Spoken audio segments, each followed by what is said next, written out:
Hello, hello, hello. I am coming to you now, 2 weeks out, of course, going into 3 weeks almost now since the Super Bowl. And I just wanted to, um, I apologize, I just wanted to kind of come and do a recap of this. The game was really, really a good game. So we're, coming up 3 weeks out?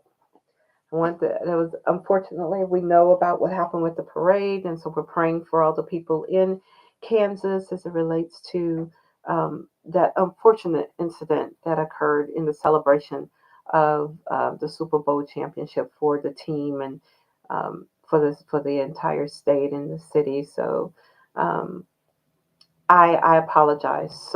I apologize that we're having to say this, but I really, my heart was really, really touched by, unfortunately, what transpired. But yet, all the people who were, acted as heroines in that, we're still praying for the healing of anyone who was injured and the family of the person who was lost and their relatives.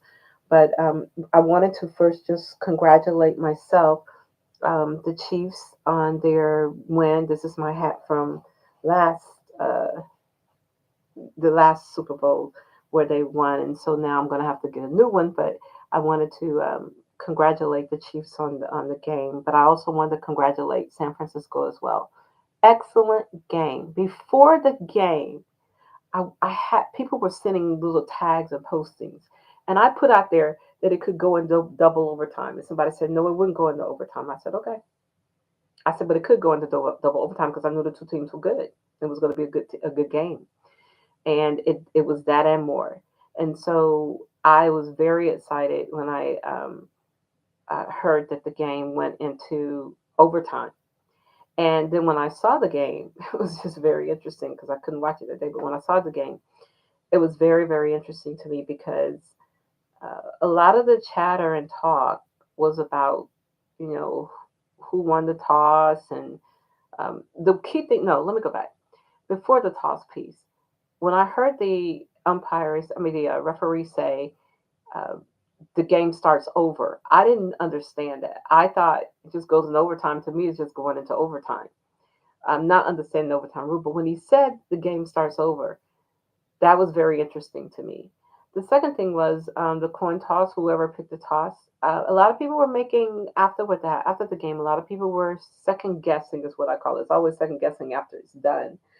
But a lot of people would have get second guessing about why the San Francisco wanted to go first or whatever. As far as I'm concerned, suppose Patrick Mahomes and the Chiefs didn't get the touchdown. Suppose they had to get a field goal, and then we had to go into another overtime.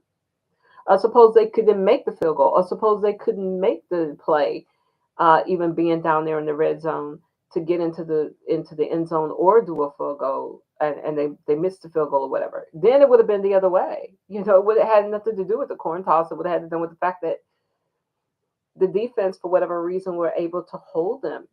But obviously, it was a defensive game. You can tell by the score. And when you watch the game, you could tell it was a defensive game. So my hats are off to both teams. Excellent game. Thank you for giving us an excellent game. It was outstanding. Um, Somebody's going to have to win and someone's going to have to lose. San Francisco still has a winning team to me. They don't have the trophy to reflect, but they have the ability to show why they were there and why they put up such a good showing in that game.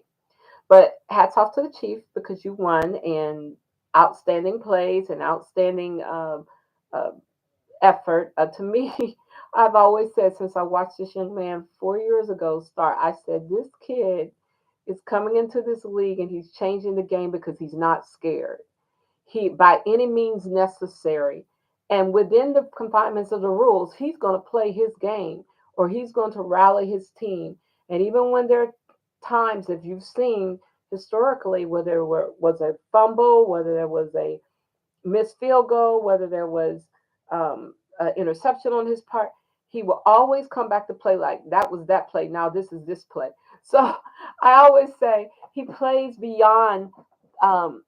It's almost like intellectually or somehow motivationally, he does not allow the last play to dictate the next play. And I think that's one of the hidden keys for him. He's able to kind of regroup. And not just him, he gets his team to be able to regroup. And they do so accordingly, and then they move forward, and that's why they come out like they do. They are a fourth quarter team, but then I always said too, San Francisco is a four-quarter team, so don't play them either. There's some teams that were four-quarter teams that I noticed this year that were really, really good, and I've always said you have to play them all the way to the last second. I know that a lot of that celebration now is towards them. Where did the Chiefs go from here? They started singing three-peat. So now that they've made the history going back to back, now they want to in their franchise. Now they want to go ahead and do three, which hasn't been done by anyone. And those to me are what Warriors and when you raise the bar, set the bar. I don't know so much as if for the trophies or for the accolades to have it, but just to say it's been done, to be able to do what hasn't been done before. That's really where some people are. Their achievement is.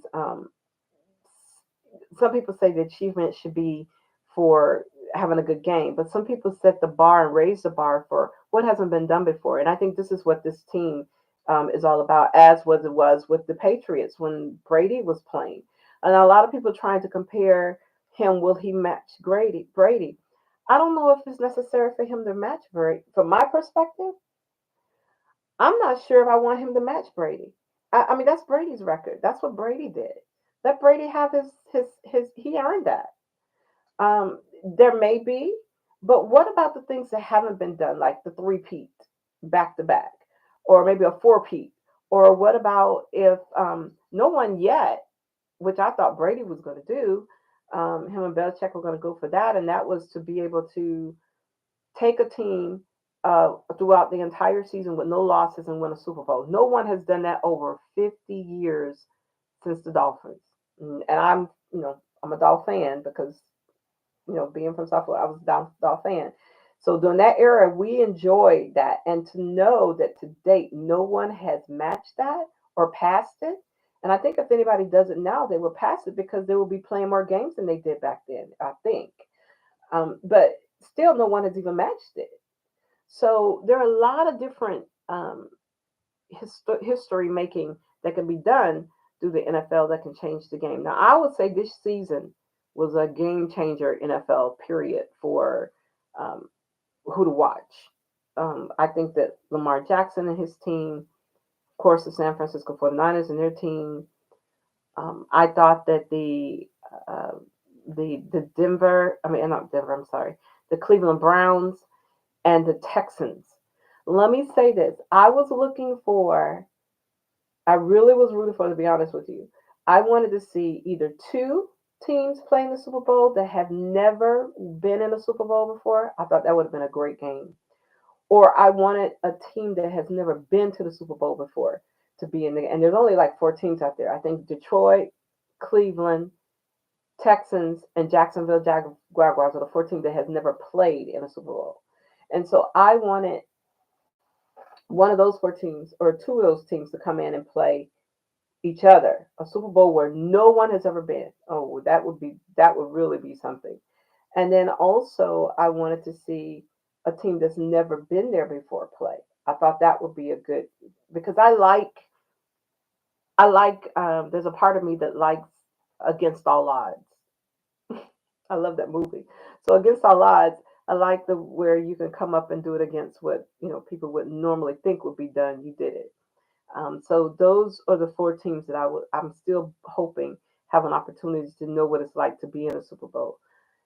There are, as far as going forward, there's a lot of chatter now about the combine. I'm not going to get on that right now. Right now, my goal is to focus more on still who to watch. What I will say is I noticed in the game, and I'll come back the next time and give some stats of what I read. But there was a lot of history made in this NFL Super Bowl game this time. One by viewership, one by a lot of the players. I think the kicker for the Kansas Chiefs has now the longest kick in Super Bowl history. So The books of the history were being made at the Super Bowl, which was really part of what I'm who to watch. I like the new things. I like to see the expansion. I like to see the development of things that haven't been done before, or the breaking of some of um, the records that have been done before. Like for me, I want to know who's the everybody. There's a lot of passing going on. The quarterbacks and who's the receivers, but I want to know who was the Super Bowl. Um, has there ever been a running back that was the MVP for a Super Bowl? Has there ever been a tight end that was the MVP for a Super Bowl? So I got to do my homework on all that. That may be some out there, that may not be. But those things that are not, there's a center. Has there ever been a center that was that received the achievement? It seems like the men on the line, whether they're on the defense or offense, they don't get as much press as the ones who are either running the ball or catching the ball. Um, or the quarterback or the kicking the ball. Those seem like the main four from my watching. But they all play. It's a team, and they all play a very, very important part in the entire game, from the beginning of the game to the end of the game. So I would like to see some. I'm really into, like I said last year, into the cornerbacks, and so while everybody's into the receivers, I'm into who are the NFL teams going to pick now that's going to have the best defensive backs and the defensive and the cornerbacks and the safeties. Um, as I mentioned before, I grew up where watching the game, it was like, and I've created this little catch, so I'll put that out when I'm ready to put that out. But I want to see who can uh, challenge the receiver. Don't get to the receiver after the ball comes. Know the route, run with the player, and intercept the ball or keep the ball from him being able to catch it. And those are the ones that I want to see coming forth in this upcoming season. I want to know why everybody's trying to get good receivers. I'm trying to figure out who's going to really invest in some good defensive back, some good safety, some cornerback. Those guys who can really disrupt your throwing game. Secondly, I want to see who's going to be the new running backs, who are the new. I mean, carrying 5 yards, 10 yards, yes, but I want to see who's really going to be able to, just take off and just run. I also would like to see. One thing I'd say about Kansas City too. Well, no, was it Kansas City? I can't remember what team it was. I think it was Kansas City, or maybe it was Detroit that I was looking at. They were like three deep.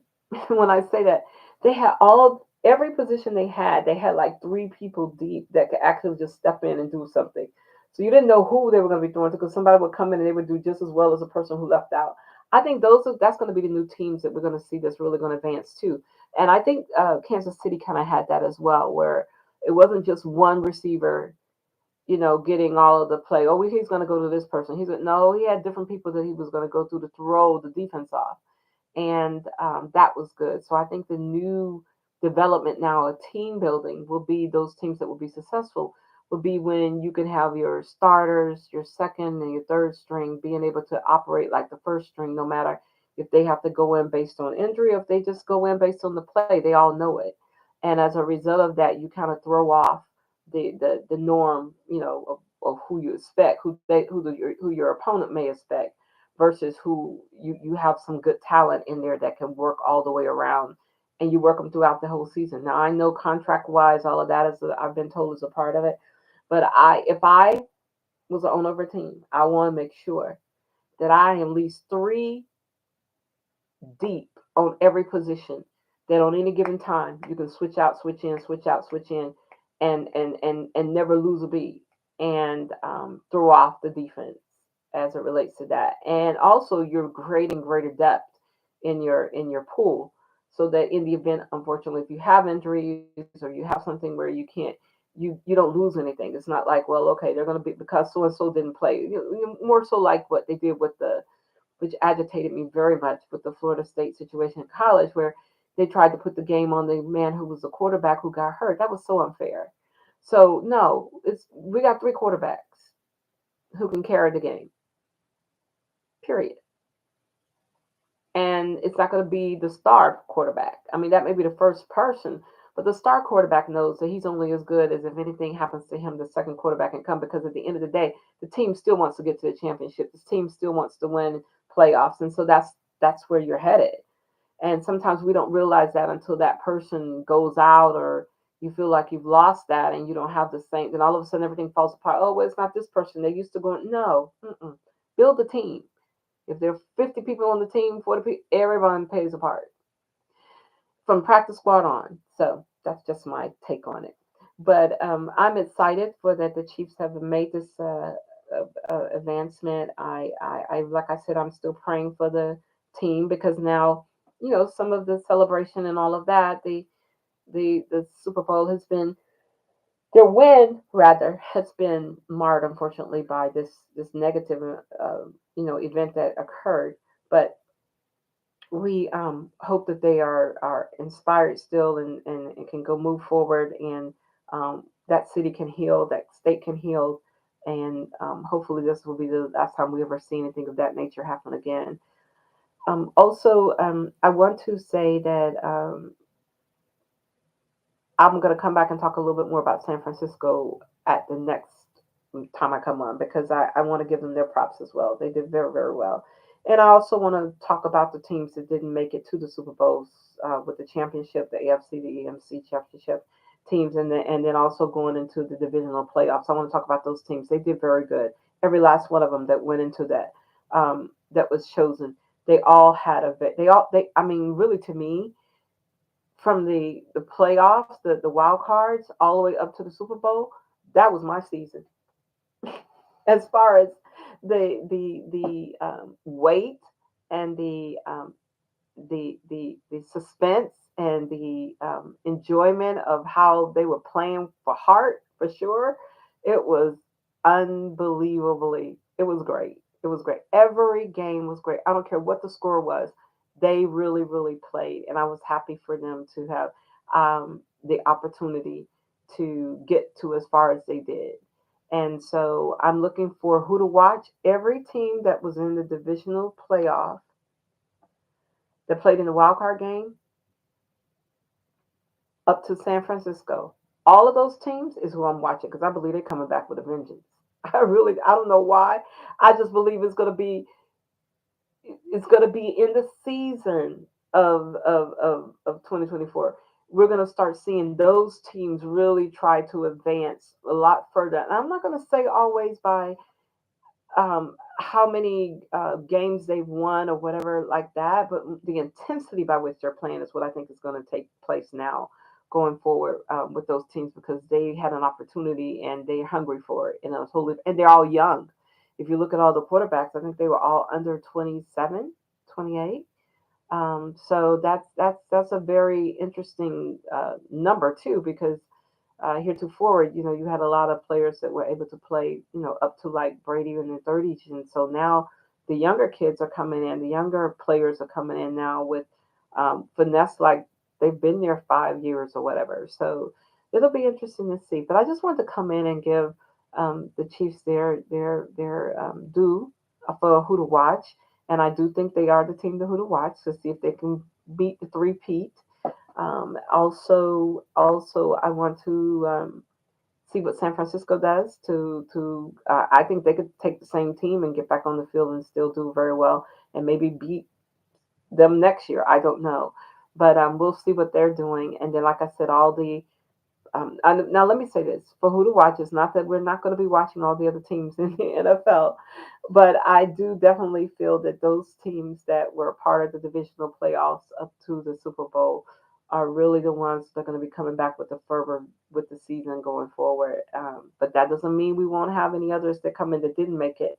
They may come up and totally change the rule, change the dynamics of who's going to be in the Super Bowl next year or who's going to be, the championship for the AFC, the NFC. It's going to be very interesting to see. But I do believe this next season is going to be I think this next season is going to be a great season because I believe that the bar has changed. The bar has been raised. So we'll see.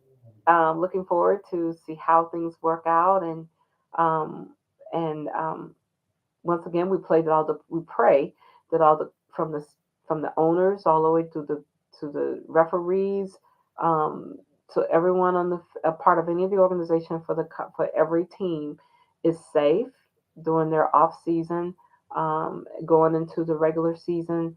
That they really enjoy. This is what I want to say. I want you all to enjoy. If you didn't make it, okay, you didn't make it. I don't want you to spend your off season about you didn't make it. I want you to spend your off season celebrating the fact that you got to as far as you did, whether you made it into the playoffs, a wild card or not, and that you're healthy and that you enjoy life during this time while you're off, and build yourself up. Not so much building yourself up for getting back into the game. You're always in the game, but build yourself up through life. Enjoy life. Enjoy the fruits of your labor. Enjoy who you are.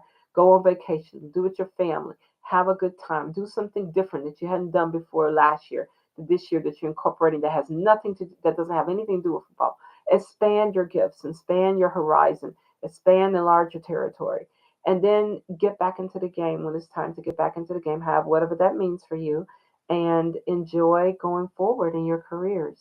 So, and then we look forward to, of course, the combine and those who will be making it into the team and all of that. And then we'll start. And I'm also going to do another feed on the follow up of the college because I really started getting into the football for the NFL before, and I didn't do a follow up closure for the college football team. So I'm going to do that as well. But anyway, enjoy who to watch 2024. And let's see who is going to be the one to watch. What players, what team, and we're going to also start spotlighting what the players are doing off the field, who to watch. I looked at the NFL honors and I was so impressed by that as well. So I want to see how we can go ahead and incorporate that into who to watch as well, because what you do off the field is just as good as what you do on the field. It's a comprehensive, it's a total package of who you come and represent as the brand of your team, as a player on your team, as a person that you are. So those are important now, and I believe that. Let me just say this.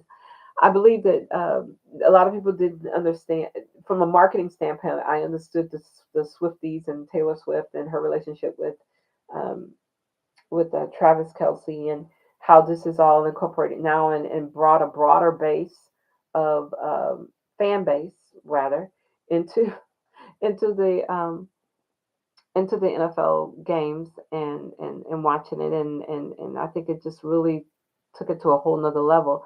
I told someone I said now watch almost when you just I'm just gonna side take this. Now with the relationship with Kelsey and Taylor Swift, now you're gonna see all these young girls who really want to just want to go after football players because that's gonna be like the norm. That's the hot thing to do now.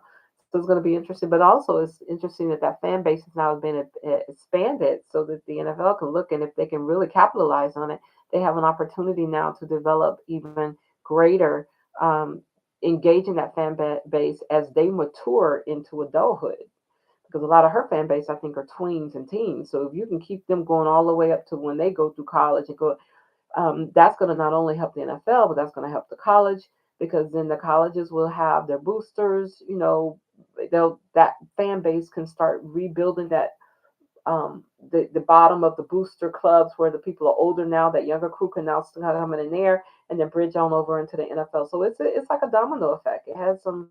Looking at it from a marketing standpoint, it is a very big opportunity to engage football um, from those dynamics and demographics all the way up through into going forward for maybe what another 15, 20 years so the next set comes up. So very interesting to see how that's going to work. But I think that the introduction of that new, what they were mentioning as a new viewership, can also benefit across the board for advancement in sports, specifically the NFL.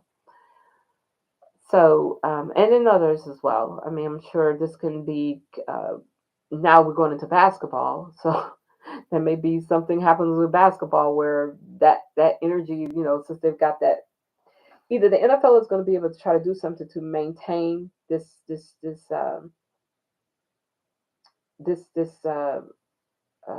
motion so to speak, of this new class of people, the viewers for them from now until the season starts again, or there may be some diversion of this going into other sports, i.e., that being basketball, but I think that right now the football has the main platform. So it was enjoyed talking to you, who to watch. I look forward to working with you and coming before you in 2024. You can always leave any comments you would like out there to let me know what you think. We want to also, like I said, this year we're going to incorporate having the fans be able to say who to watch based on who you see, who you like. And we're going to try to, we're not going to try, but we're going to build that format after in the spring. So take care. Thank you. Continue to spread who to watch 2024.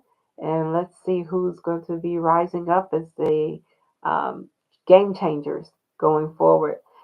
Have a good one. Talk to you later. And to the Kansas City Chiefs in the city and the state, God bless you all. And may you heal, but at the same time, enjoy your success. Take care. Goodbye.